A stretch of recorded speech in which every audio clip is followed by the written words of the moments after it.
before owner.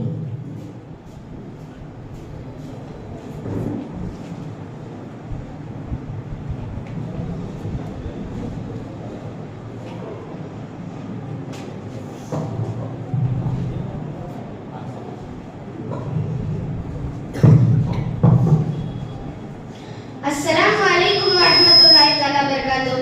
இன்று நான் எடுத்துக்கொண்ட தலைப்பு என்னவென்றால் அஸ்ஸலாமு அலைக்கும் வரஹ்மத்துல்லாஹி தஆலா வபரகாத்துஹு. இன்று நான் எடுத்துக்கொண்ட தலைப்பு என்னவென்றால் அதப்னா இஸ்லாமிய ஒழுங்குமுறைகள். அதாவது நம்ம எப்படி சாப்பிடணும், நம்ம எப்படி தூங்கணும், நம்ம எப்படி பெற்றோர்கள் நடந்து கொள்ளணுங்கிற ஒவ்வொரு விஷயத்திலையுமே அதப் இருக்கு. அது எல்லாத்தையுமே நபி ஸல்லல்லாஹு அலைஹி வஸல்லம் அவங்க நம்மளுக்கு சொல்லி கொடுத்திருக்காங்க.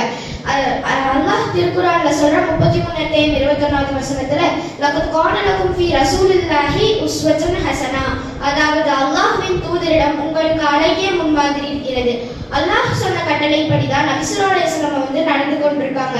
அப்போ அவங்க யாரா இருப்பாங்க? சொர்க்கவாசியா இருப்பாங்க. அப்ப அவங்கள பின்பற்றி கூடியவங்களா நம்மளும் இருந்தோம்னா நம்மளும் யாரா இருப்போம்? சொர்க்கவாசியா இருப்போம். நபி ஸல்லல்லாஹு அலைஹி வஸல்லம் அவங்க தான் நம்மளுக்கான ரோல் மாடல். அப்போ பெண்களுக்கான 2 இஸ்லாமிய ஒழுங்குமுறைகள். ஃபர்ஸ்ட் ஆடை. ஆடைக்காக அல்லாஹ் முதல் சொன்ன கட்டளை என்ன தெரியுமா? நமது ஆடை கீழே இழுத்து செல்ற மாதிரி அணியக்கூடாதுன்னு சொல்லியிருக்கான்.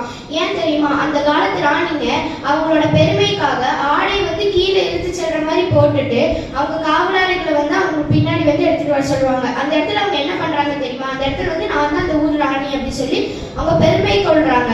அப்போ நம்மளும் அந்த மாதிரி பண்ணணும். யாருக்கு சமமாயிருவோம்? பெருமை கொள்வதற்கு சமமாயிருவோம்.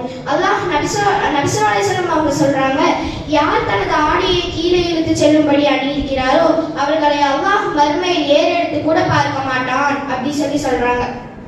அப்போ நம்ம ஆடை நம்ம எல்லாம் எப்படி போடுறோம்? நல்லா கீழே தரைஞ்சிட்டு போற மாதிரி தான் போடுறோம். அப்போ இந்த விஷயத்த நபி ஸல்லல்லாஹு அலைஹி வஸல்லம் அவங்க மக்கள் கிட்ட சொல்லிட்டு இருக்கும்போது அபூபக்கர் சித்திக் ரலியல்லாஹு அன்ஹு எந்திரிச்சு கேட்கறாங்க, யா ரசூலல்லாஹ், எனது ஆடை ஒரு சைடு இந்த மாதிரி தான் கீழே இழுத்து செல்ற மாதிரி இருக்கு, அது நான் கவனிக்காத போது அப்படி இருக்கு, அது என்னுடைய தவறா அப்படி சொல்லி கேட்கறாங்க. இப்ப நபி ஸல்லல்லாஹு அலைஹி வஸல்லம் அவங்க சொல்றாங்க, அபூபக்கரே, இது நீங்க வேணும்னு செய்யற ஒரு விஷயம் கிடையாது, அது உங்களுக்கு தெரியாம நடக்கிற ஒரு விஷயம். அதனால அல்லாஹ் இடத்துல உங்களுக்கு நிச்சயமா பாவம் கிடையாது அப்படி சொல்றாங்க. அப்போ நமது ஆடையெல்லாம் எப்படி தெரியுமா இருக்கணும்? நல்லா நம்ம கை ஒரு கை நல்லா லூஸா போடுற மாதிரி, லூஸா உள்ள போற மாதிரி இருக்கணும். ஆனா இப்ப இந்த ஆடையெல்லாம் தைச்சிட்டு போடுறோம், இல்லை போட்டு தைக்கிறோமாங்கிற அளவு நம்ம உடல் அமைப்பை காட்டுற அளவு இருக்குது. நம்மள எல்லாம் எங்கேயாச்சும் வெளியே கிளம்ப சொன்னா நம்மளாம் என்ன பண்ணுவோம்? உடனே போட்டா ஜீன்ஸ் மாட்டினா ஷர்ட்டுன்னு கிளம்பிடுவோம். ஆனா இதுக்காக நபி ஸல்லல்லாஹு அலைஹி வஸல்லம் அவங்க என்ன சொல்லியிருக்காங்க தெரியுமா? ஆண்களை போல் பெண்களும், பெண்களை போல் ஆண்களும் ஆடை அணிபவர்களை நபி ஸல்லல்லாஹு அலைஹி வஸல்லம் அவங்களே சபிக்கிறாங்க. அப்போ இன்ஷா அல்லாஹ் நமது ஆடையை இனிமே ஒதுக்கப்படுத்திக் கொள்ளலாம். 2வது பொய்.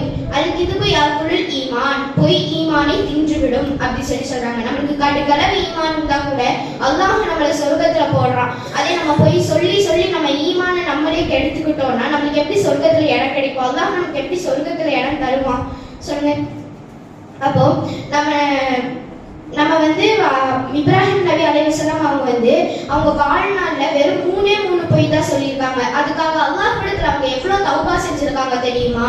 அப்பெல்லாம் நம்மளாம் தௌபா செய்யணும்னா எவ்வளவு தௌபா செய்யணும். அவங்க வெறும் 3 பொய் தான் சொல்லியிருக்காங்க. அந்த ஃபர்ஸ்ட் பொய் என்னன்னா, அந்த காலத்து மக்கள் சிலையை அவங்க இறைவனா வச்சு வணங்கிட்டு இருந்தாங்க. இதை பார்த்து இப்ராஹிம் நபிக்கு கோபம் அந்த சிலையெல்லாம் உடைச்சு போட்டுருவாங்க. மக்கள் கேட்டா சொல்லுவாங்க, பெரிய சிலை சின்ன சிலையை உடைச்சிருச்சு சொல்லி போய் சொல்லிடுவாங்க. அதுக்கப்புறம் இணை வைக்கிற இடத்துக்கு கூப்பிட்டப்போ அதை மறுத்துட்டு எனக்கு உடம்பு சரியில்லை அப்படி சொல்லி அந்த இடத்துக்கு போறதுக்கு மறுத்துருவாங்க. 3வது என்னன்னா, ஒரு இடத்துல அவங்களோட மனைவியை சகோதரின்னு சொல்ற மாதிரி ஆயிடுச்சு. இந்த 3 பொய் மட்டும்தான் சொல்லியிருக்காங்க.